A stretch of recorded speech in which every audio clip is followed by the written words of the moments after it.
Today we're going to speak about Ovid.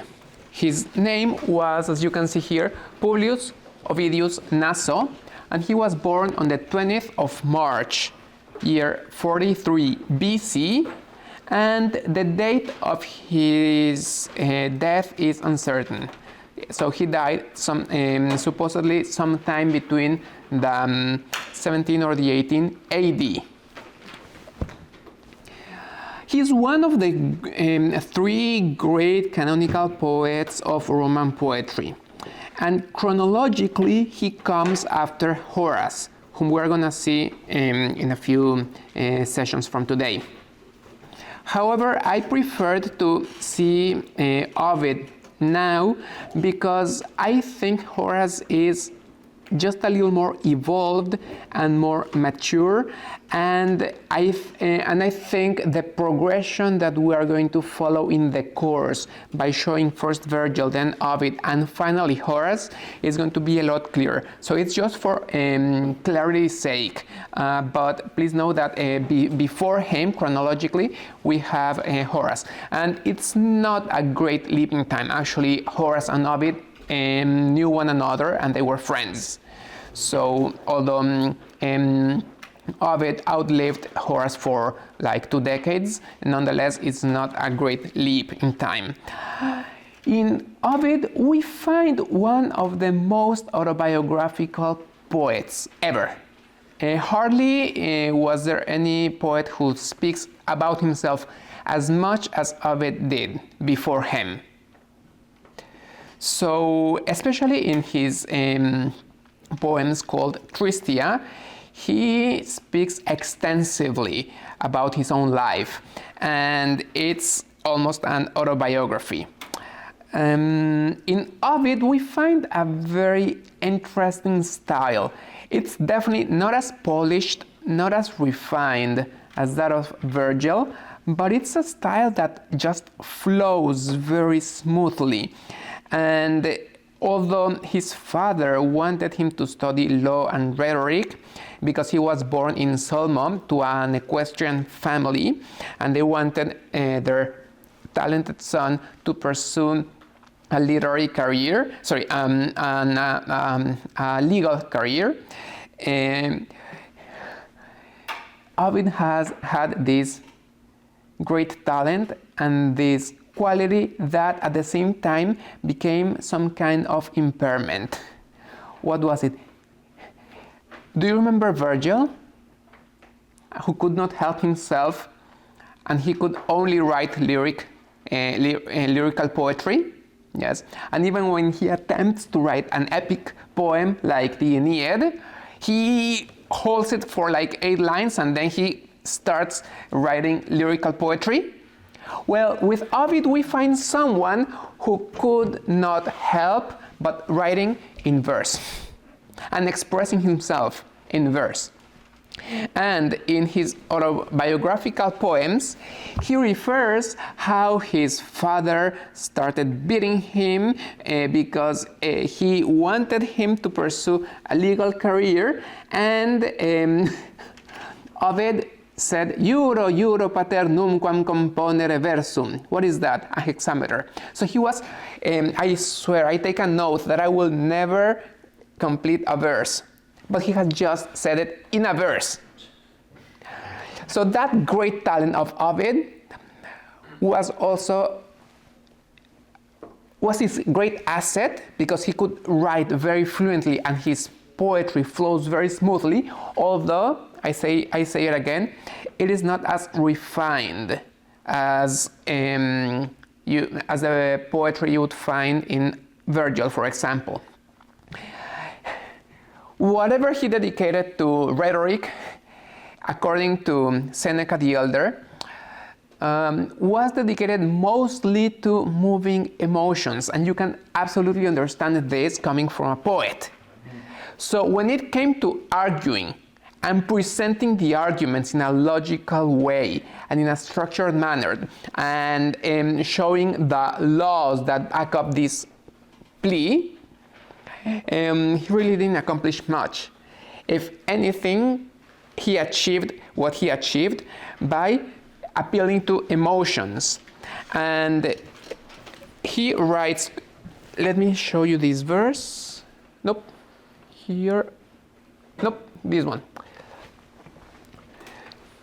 Sepe pater dixit, studium quid inutile temptas, me unides nullas, ipse requirito pes, motus etiam dictis, totoque helicone relicto, scribere temptaram, verba soluta modis. So, what is helicone relicto? His father was telling him that his study, or that his interest in pursuing poetry was inutile. Studium quid inutile temptas. You're attempting something that is completely useless. That's what his father would tell him. And I think it's very understandable, and it was understandable in the 1st century BC, and it's understandable in our days, right? Okay, so reliquit opes, motus eram dictis, so I was moved by his sayings, totoque helicone relicto, scriber temptavam verba soluta modis. And what is helicone relicto? What is Helicon? We've spoken about Mount Helicon. Who wandered in Mount Helicon? Hesiod himself. You remember that? I spoke about it. Hesiod, wandering in Mount Helicon, encountered the Muses, right?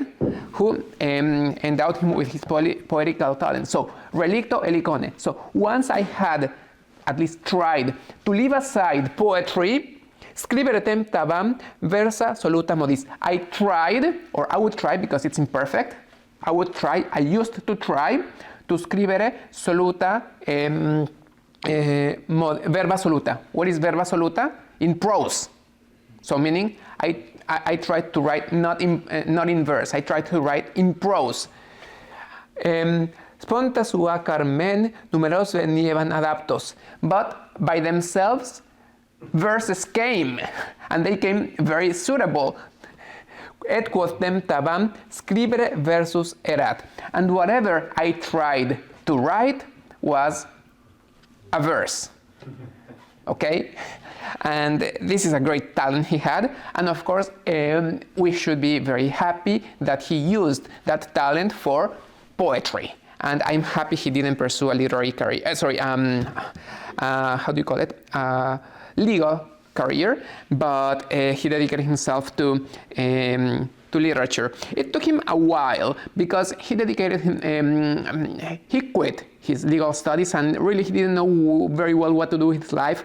And he dedicated since he had plenty of money, he dedicated himself to traveling and seeing the world. He went to Athens, he went to Sicily, he went to what is today Asia Minor.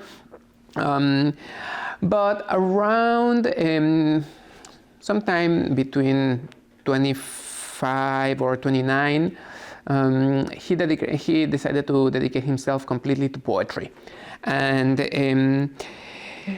it was then when he befriended Maecenas, and we've already spoken about him, and we will see him again when we speak about Horace, because if Maecenas favored Virgil, and he favored Ovid, and he favored Propertius, and he favored Ponticus, and many other poets, none of the poets was as favored and as grateful as Horace himself. And we will speak about him shortly.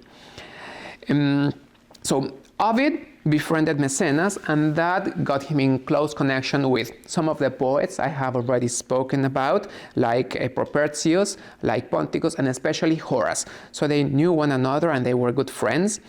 And by his 30th year of life, he had already gone through 3 marriages and 2 divorces. So he was in his 3rd marriage, and his wife belonged to the Fabian family, and that would be instrumental for his later life, because these connections were very helpful for him, especially when he was in exile. So yes, he's gonna go into exile. Or is he? Let's go. Let's continue. Step by step. In Ovid, we have, I think, the greatest proponent of elegiac distich in Latin poetry. And I know I've spoken about elegiac distich without associating this metrical pattern with any poet in particular. I presented an elegiac distich written by Theognis of Megara when I was speaking about the lyrical poets. But in Latin poetry, we find this great proponent of elegiac distich, who is Ovid. What is an elegiac distich? It's an alternate pattern. So we're going to have an hexameter, just like in Homeric epic, and then a pentameter. So it's 6, 5, 6, 5, 6, 5, 6, 5, and you can continue like that forever. Look at this. Sepe pater dixit studium quid inutile temptas. That's a hexameter. Me unides nullas ipse requirit opes.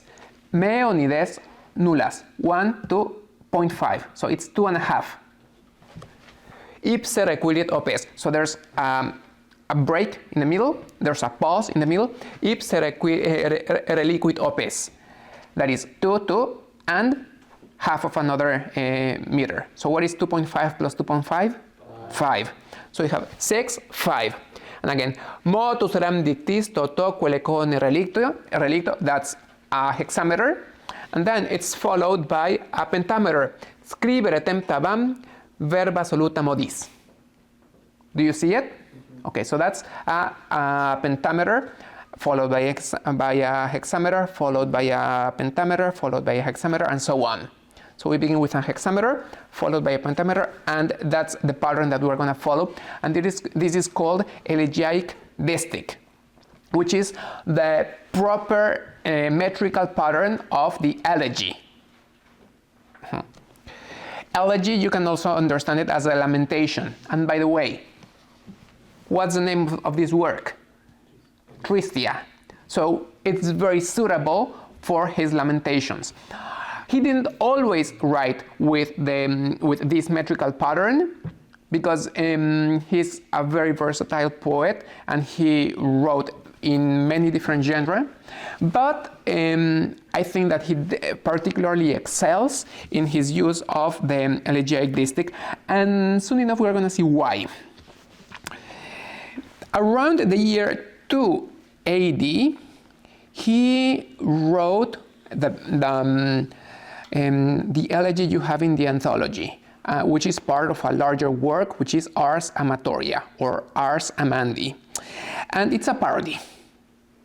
It's a parody. Do you all understand what a parody is? So, in classical terms, ode means song, para means parallel or next to. So it's a song that goes next to something else. Right, that's a parody. And in ancient poetry, it could be understood as a song that accompanies something else, or an imitation, right? However, parody, especially nowadays, and also when we look at Ovid, it's a mock, right? If think of a movie like The Lord of the Rings.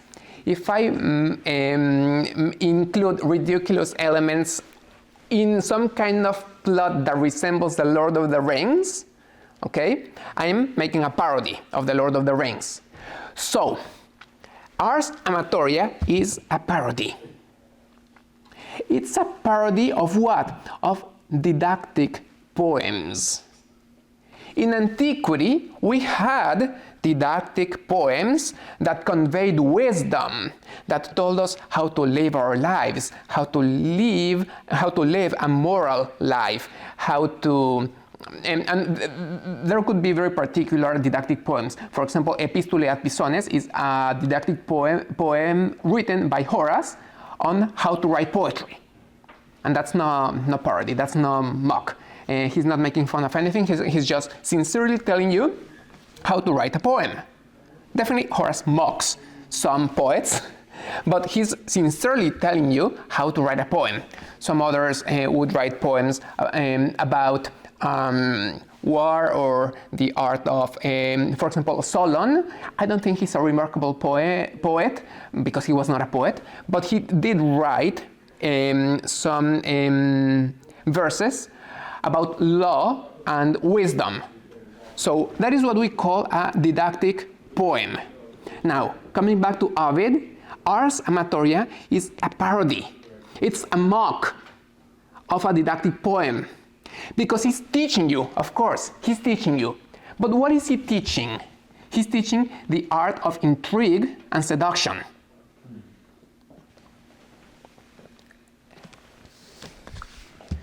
So it's an instruction on the art of seduction, the art of intrigue. Even, you could say, it's an instruction on the art of adultery. So, of course, it's a parody, right? And it might be this very poem the cause that sent him into exile. Because he wrote this in a time when the monogamous legislation that was instituted by Emperor Augustus was still very fresh. And they wanted to keep those moral standards high. And they wanted to keep those moral standards alive. And this was a very disruptive, you could even see it as a revolutionary poem that is mocking and attempting to corrupt everything and all the moral institutions that the authority had struggled to put in its place, right? Actually, he himself, in his own words, says that the cause for his exile was Carmen et error. Carmen et error. Okay? So Carmen means a poem. Which poem could it be? It's most likely Ars Amatoria. That poem is what sent him into exile. And by the way, when you read Don Quixote, you are going to realize that Cervantes makes also mock of poets who are sent into exile, referring to this because of their own poetry. So it was Carmen et error.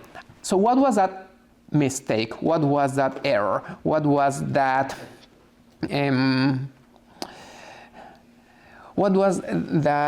thing that sent Ovid into exile? That's an open question, and I'm going to give you some tentative answers, but it could be the poem itself.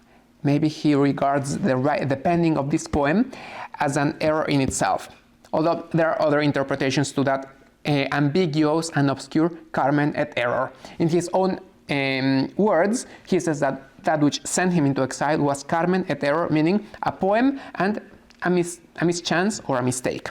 Okay? But that would happen a few years after that. Now we have Ovid still in Rome, so he's not in exile. And it's the year 8 AD. And it is then when he wrote his most massive and his most accomplished and acknowledged work, which is the Metamorphosis. The Metamorphosis.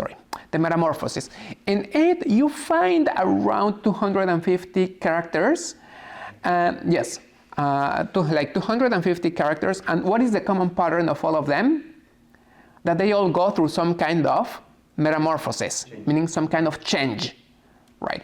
For example, Daphne, fleeing from the god Apollo, was changed into a laurel tree, right? And how do you say laurel tree in Greek? Daphne. So that was her name, right?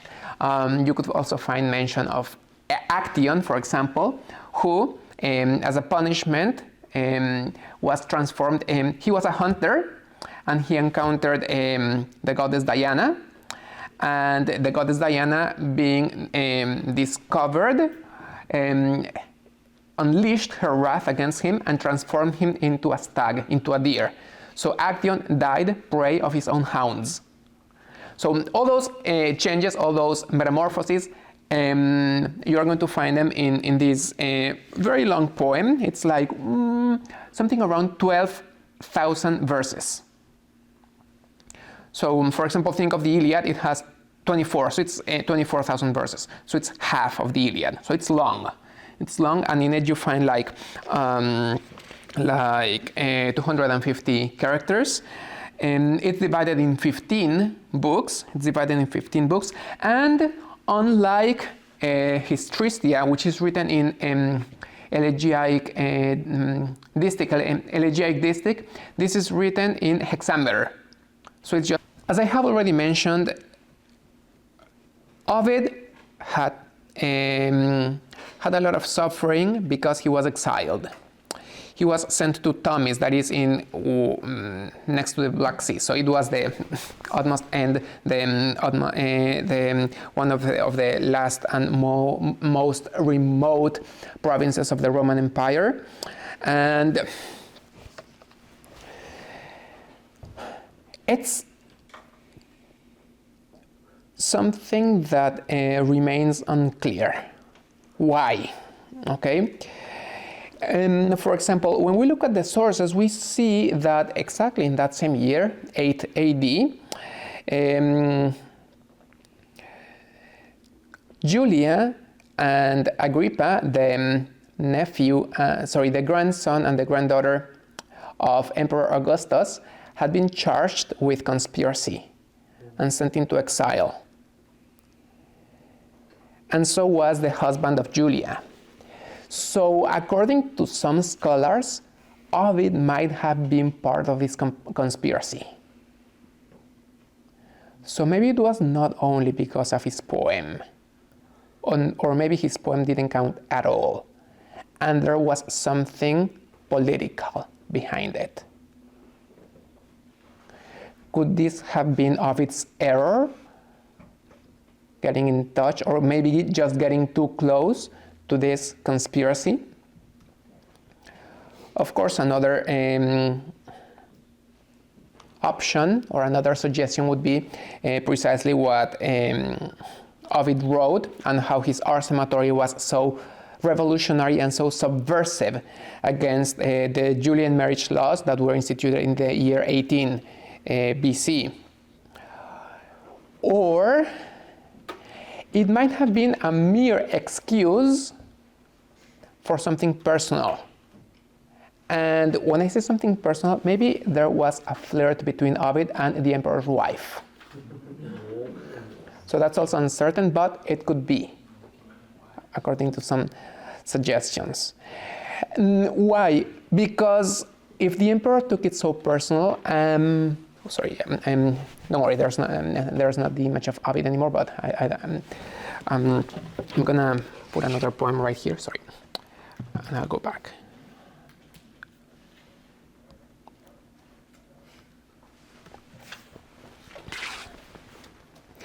If the emperor took it so personal, but it was a direct decree, and this exile was not passed through the Senate or any Roman judge, maybe the emperor didn't want to be humiliated by revealing what had actually happened.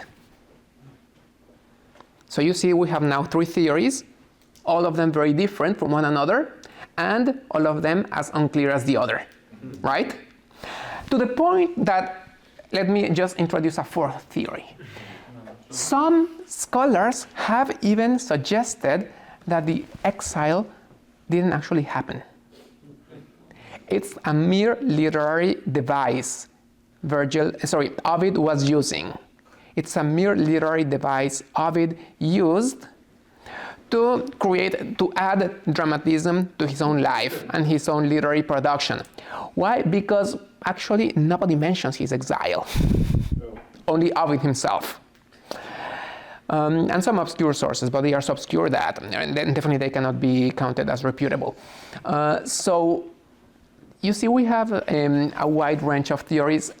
Personally, I think it's a stretch to say that it was just a figment of his imagination, although it could be. And I think that those scholars that suggest that the exile didn't actually happen, they have grounded reasons. Nonetheless, supposing the exile actually took place, the reasons behind that exile are obscure and unclear.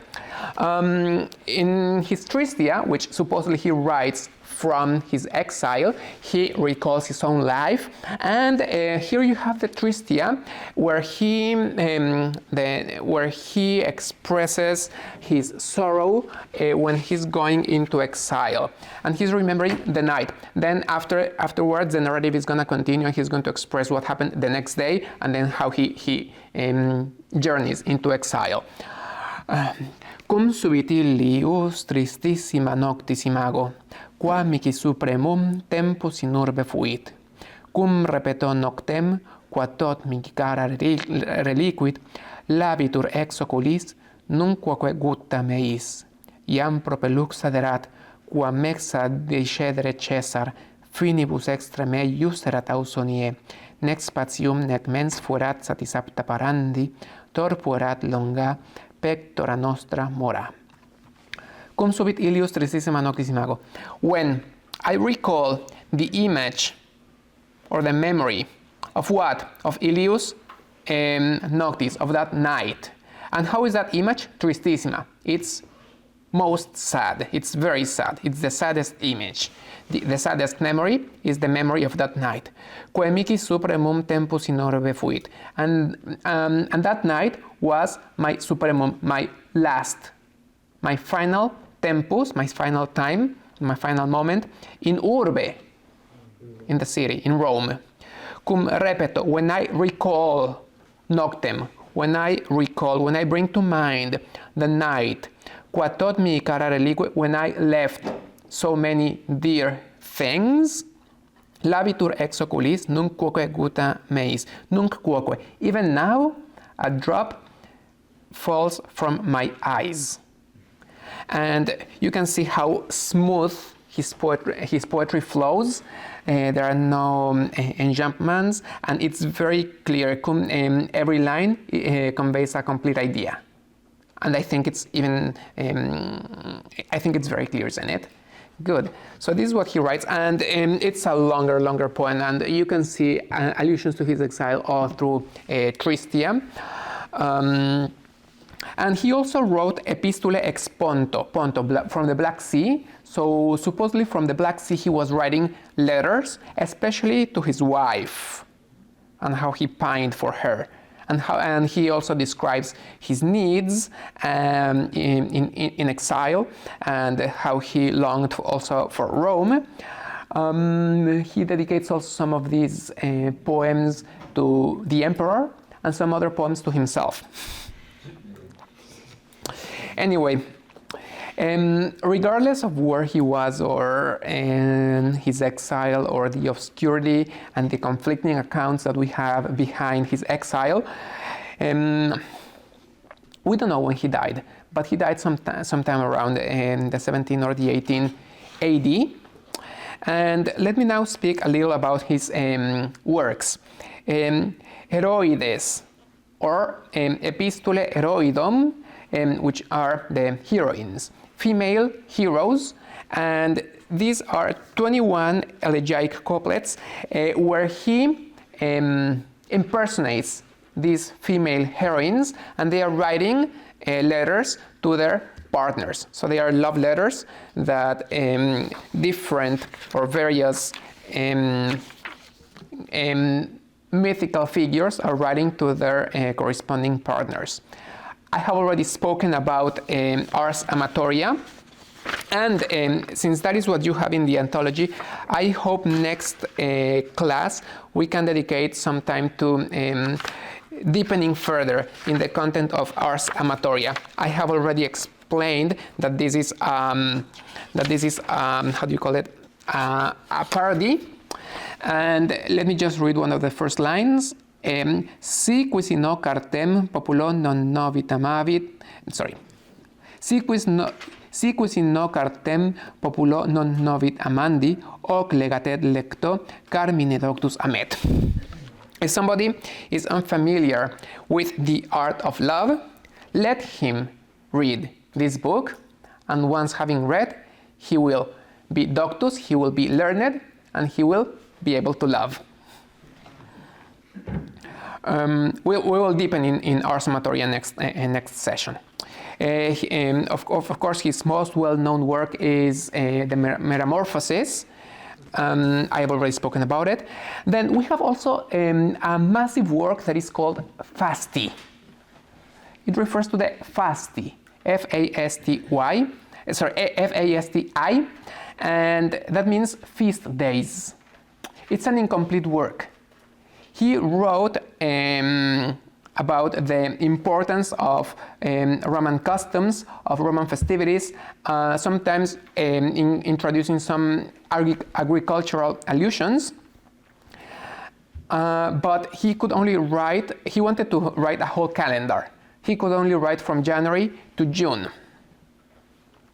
And some suggest that this is a piece of evidence to attest to the veracity of his exile. He couldn't finish this because when he was in his exile, he didn't have enough material to complete the remaining months of the year. So at first he wanted to write a whole calendar with all the feasts and the mythical allusions behind those festivities, but Fasti remains an incomplete work. Tristia, which in English is called The Sorrows, consists of 5 books written during his exile and describing his voyage into Tomis, which is near the Black Sea, and they also contain poems to those who were close to him. Finally, we have Epistulae ex Ponto, which epistles or letters that he wrote from his exile.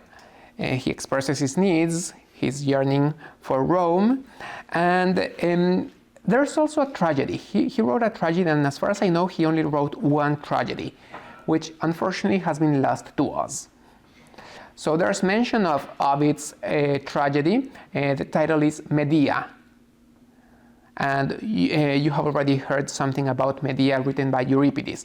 Okay, there's also the Medea written by Ovid, and in antiquity we have some high praises of this tragedy, although it has not survived to our days, so we don't have it anymore. His legacy. What did Ovid bequeath to posterity? Ovid, during his lifetime and all the way through our days, he has always been known, well known, regarded, and also very criticized. So that's the first element that I want to highlight. How during his lifetime he was famous and he was well renowned, but at the same time he was also very criticized during his lifetime. And that happened all through the course of history, even all the way to our days. If not as Virgil, nonetheless, he was also influential during the Middle Ages, and he was also a key figure for the revival of the Renaissance. When you hear about the Renaissance, you understand this like uncovering or bringing back the aesthetic and the canonic ideals that were common for antiquity, right? Where did they get it from? Well, to a significant extent, they got it from Ovid. So when we think of a myth, there's no an official version of the myth. So we can have several versions of the myth, right? But when in our days, or even when in the 1400s, they tried to see what the myths were in ancient antiquity, they found many of those myths in Ovid's work. So Ovid is the one who has given, let's say, a canonical version of those myths, and he has also been very influential in art. Think of sculptures like Bernini. He follows in some of his sculptures, especially that of Daphne, and he even quotes Ovid himself. Or painting. when you have paintings of the Renaissance about Greek mythology, they were also bearing Ovid in mind. So he was very influential for them. I have already mentioned how Cervantes alludes to Ovid. Shakespeare, of course, he was also very influenced by Ovid, especially personally I think, in Midsummer Night Dream, because there's also a metamorphosis there. There's also a change, there's also a transformation of a person into a donkey. Through the 1500s, the Jesuits also contributed a lot to extending and spreading the legacy of Ovid, although they censored some passages. So it was not like they presented the whole of Ovid, but they acknowledged and they incorporated Ovid into their curricula because they recognized in him first a simple poet, but at the same time a very elegant poet. And I think that now that you have seen some of his verses, you see that it is not particularly difficult, but at the same time, it's very good Latin and it's very good quality of writing. So I think that's one of the main reasons why it was promoted by the Jesuits, who were very influential through the 15 and the 1600s in schools, even in non-Catholic countries. In 1599, the Bishop of Canterbury and the Bishop of London had the works of Ovid publicly burned. And of course, this fits completely with the mindset of the time, which was that Puritanism. And they regarded Ovid as pagan and immoral and full of corruption. Nonetheless, through the 1600s, we have a great, I was going to say a great poet, but actually a great translator, John Dryden. We have spoken about him when we spoke about Virgil, and actually those of you who are doing the seminar of the Aeneid with me, oftentimes I bring up the translation by Dryden. He also has a very well-written translation with rhyme of the entire work of the Metamorphoses. So that's significant for Ovid's posterity. During Romanticism, there were at least two different accounts. Some of them regarded Ovid like stuffy and at the same time empty. Like he had not that true passion, and he just wrote verses as they came and without that intense feeling. So according to some romantics, Ovid lacked that intensity of feeling and that passion that was exalted during Romanticism. Nonetheless, he was also regarded as a great proponent. Why? Because he was that uncomprehended genius. And that, if not, that is a common theme, not necessarily a common life pattern for Romantic poets. Not all of the Romantic poets were uncomprehended geniuses, but that's a common theme for the Romantic movement. So they see in Ovid a great poet who was also a great genius, but was incomprehended and suffered because of his art. He suffered for the sake of his art, and he was sent into exile. I have already mentioned that he's regarded as one of the three main canonical poets of Latin poetry, and his elegy completely revolutionized the understanding of elegy up to that time. Let me see if I have something else to finish with. I think this is it for today. Let me just remind you, try to read what you have in the anthology of Ars Amatoria, and I hope next unit we can dedicate it precisely to that. Okay? Any questions? I was just going to ask, he wrote the Metamorphoses in the same year he was exiled? Yes. Or he published it. Maybe he had started writing it a few years before that. But yes, the year of the publishing of the Metamorphoses and the year of his exile according to at least canonical standards, is the same year. Okay. Yes. The hexameter and the LEGI distic and all this, they did this because it sounded good when they recited, or what was that? Of course, there's a metrical pattern that brings in some rhythm. Of course, and it sounded good to the ear, or it could even sometimes be accompanied by music, right? So that's why we have different. That's why we have metrical patterns to begin with. Now, the follow-up question is: we have metrical patterns. Why do we have different metrical patterns?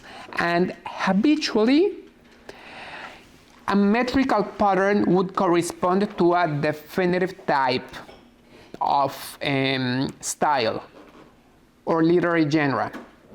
If you are writing in hexameters, then you are expected to write an epic, right? So the hexameter is the proper metrical pattern of the epic poems.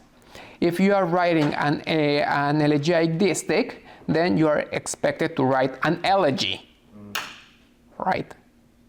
Or at least a lyrical poem. So these metrical patterns correspond with a certain style. And that's a very good question that I leave up to your reflection, and we can try to answer that in our coming session. In the beginning of the Ars Amatoria that you have to read, Ovid states that he was writing hexameters. You remember that? Or if you haven't read it, you will read it. He was writing hexameters. But then Cupid came and took a bit of every other line, turning every other hexameter into a pentameter. So he ended up with an elegiac distich. The question is, why? Okay, thank you.